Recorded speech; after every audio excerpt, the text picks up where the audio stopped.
پہلے تو میں نے مسلمانوں کے اخلاق سنے تھے، اب تو میں نے دیکھ بھی لیے.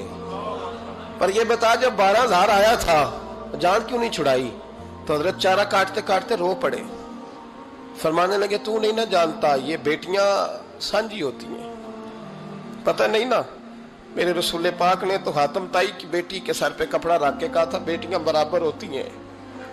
تو یہ نہیں پتا جب اس کی 6 بیٹیوں کی شادی ہوئی ہے میرے اندر روحانیت کتنی بڑی ہے. فرمایا پھر 12,000 آیا ہے تو 2-4 بچیاں پھر گئی ہیں. تجھے نہیں پتا میں اندر سے راضی کتنا ہوں، میں تیری نوکری کرتا رہوں گا، پتہ نہیں اللہ کتنی بیٹیوں کو بیاہ دے گا.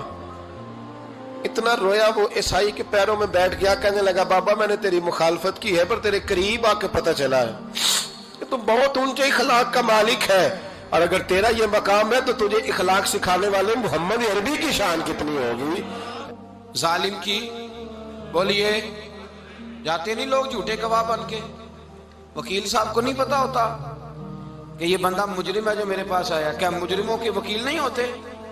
بولے تو اس کو پتہ نہیں ہوتا وکیل صاحب کو کہ یہ صاحب مجرم ہے میرے پاس مقدمہ لے کے آئے.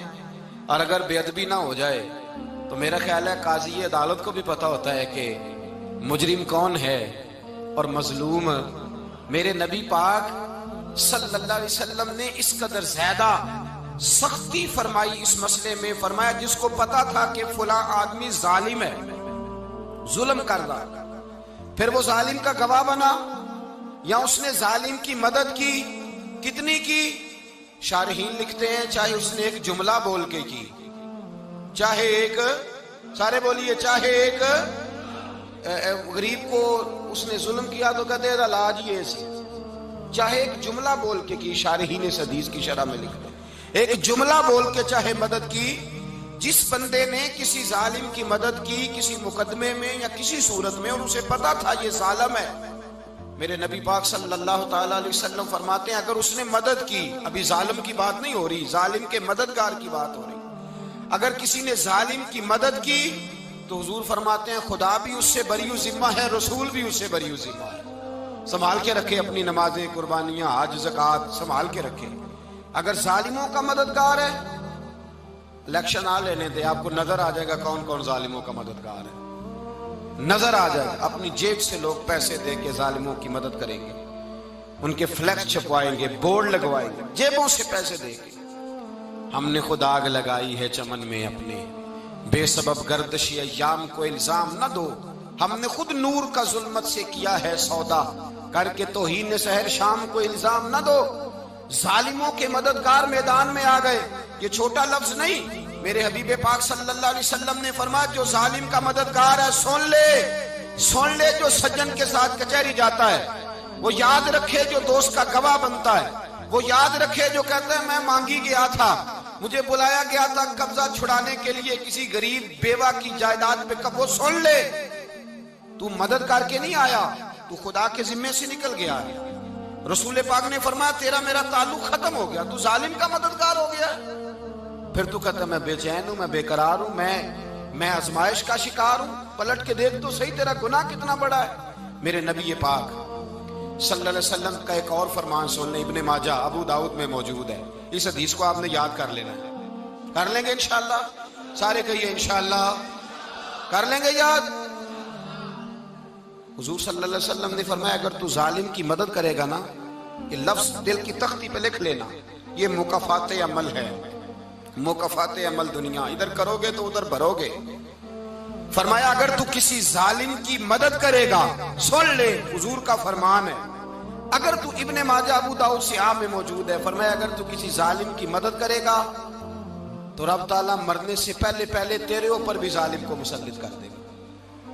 تیرے اوپر بھی ایک دفعہ ظلم ضرور ہوگا اگر تو ظالم کی، وہ کسی صورت میں بھی ہو سکتا ہے، کسی صورت میں بھی تیرا بیٹا ہی اٹھ کے ظلم کر دے گا، تو الجھ جائے گا، کسی نہ کسی جگہ تیرے لیے تباہی کا سامان ہوگا، تیرے اوپر ظلم ہوگا، اس لیے کہ تو ظالموں کا مددگار ہے. چاہیے یہ تھا کہ تو مظلوم کی مدد کرتا، انسانی ایمانی یقین کا فریضہ سر انجام دیتا، تو ظالموں کا مددگار ہو گیا. ٹٹول کے دیکھ لیں، رزلٹ نکال کے دیکھ لیں، ہمارے زمانے میں ظالموں کے مددگار زیادہ ہیں. اتنی لمبی زبانیں نکال کے ظالموں کی مدد کرتے ہیں. بڑے بڑے کالم نویس اللہ نے انہیں قدرت دی لکھنے کی، تو اپنا قلم ظالموں کی مدد میں خرچ کرتے ہیں۔ وہ لوگ جن کو اللہ تبارک و تعالیٰ نے قدرت دی، ہمت دی، طاقت دی، کچھ لوگ ان کے حلقہ احباب میں، وہ اپنے لوگوں کو استعمال کر کے ظالموں کی مدد کرتے ہیں، ظالموں کی مدد کرتے ہیں۔ میرے نبی کریم سید عالم نور مجسم صلی اللہ علیہ وسلم نے فرمایا، اگر تو نے ظالم کی مدد کی تو جب تک تو توبہ نہیں کرے گا رب تجھ سے ناراض ہی رہے گا۔ اللہ تجھ سے، او بھائی جس سے رب بھی ناراض ہو گیا، نہ کھانا نہ پینا نہ سونا نہ جاگنا نہ نیند، پھر تیری ہر چیز تیرے لیے آزمائش ہو جائے گی، پھر تیرا سایہ بھی تیرے لیے خوف کا سامان بنے گا، پھر زندگی جیتی جاگتی لاش بن جائے گی، تو اپنے کندھوں پر اپنی میت اٹھائے پھرے گا جب تو ظالم کا مددگار ہوگا۔ اور نبی پاک صلی اللہ علیہ وسلم نے فرمایا، ظالموں کا مددگار بھی ظالم ہوتا ہے، ظالموں کا مددگار بھی، سارے بولے، ظالموں کا مددگار بھی نہیں، کو نہیں، آپ سارے نہیں بولے، ایک دفعہ بولے، ظالموں کا مددگار بھی، پکی بات ہے، ظالموں کا مددگار بھی۔ اللہ اکبر، جس کا یارانہ ہو، جس کا دوستانہ ہو، جو کہے میں نے نا اس کو اوکھے ویلے کے لیے ظالم کو یاد رکھا ہوا ہے۔ کبھی مشکل میں رکھے نہیں ہوئے لوگوں نے ظالم دوست، کہتے میں نے رکھے ہوئے ہیں، بلکہ ہمارے دیہات میں تو کہتے ہیں میں نے بازو بنائے ہوئے ہیں۔ کس کو بازو بنا لیا؟ ظالم بھی کبھی بازو ہوتا ہے، جو ظلم کی تلوار لیے میدان میں کھڑا ہے۔ قارون، حامان، فرعون، نمرود کا حال نہیں لوگوں نے دیکھا؟ اپنے زمانے میں آپ نے کتنے لوگ نہیں دیکھے جن کے سائے سے، آواز سے لوگ کانپتے تھے؟ پھر پولیس کی گاڑیوں میں وہ اس طرح مردہ پڑے کہ دنیا نے تماشا دیکھا ان کا۔ یہ رنگ ہم نے دیکھے نہیں اپنے آنکھوں سے۔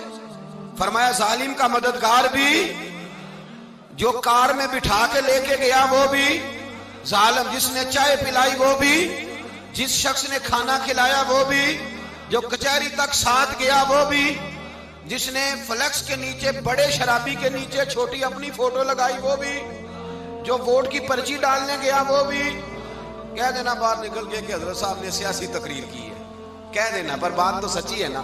خوگرے حمد سے تھوڑا سا گلا بھی سن لے، خوگرے حمد سے تھوڑا سا بھی گلا۔ امام مالک کے پاس ایک بندہ آیا، اس نے کہا حضور میں درزی ہوں، ایک ظالم بادشاہ مجھ سے کپڑے سلواتا ہے، میں تو ظالموں کا مددگار نہیں نا۔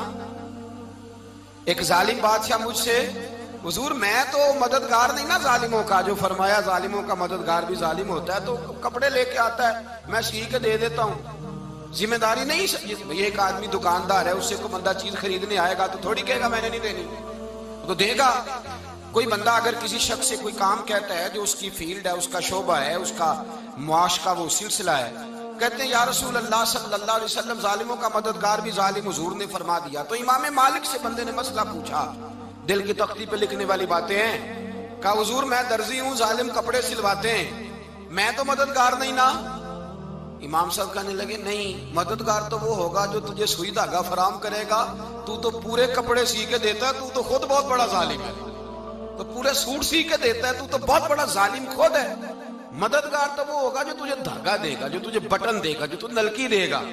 جو ظالم سے اتنی نفرت ظلم کر کے بندہ ہے، یہاں تو ہمارے زمانے میں ہیرو بن جاتے ہیں لوگ، ظالم ہیرو ہے، لوگ اس سے ڈرتے پھرتے ہیں، گھومتے پھرتے ہیں، اور بہت سارے کم مزاج لوگ اس کے پیچھے ہاتھ باندھ کے پھرتے ہیں۔ ظالموں کی مدد کرنا، ظالموں کے ساتھ رہنا، یہ ظلم ہے، ظلم، یہ زیادتی ہے۔